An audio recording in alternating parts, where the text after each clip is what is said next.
View from the bottom of the Louvert waterfall proves to be just as splendid. Earlier we were to the top of this ridge.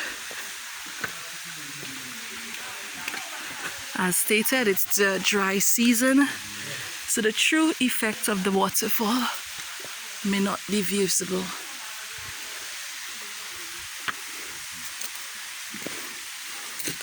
You can see where the waterway usually makes its path, but okay, so we were at the top here and now we're at the bottom.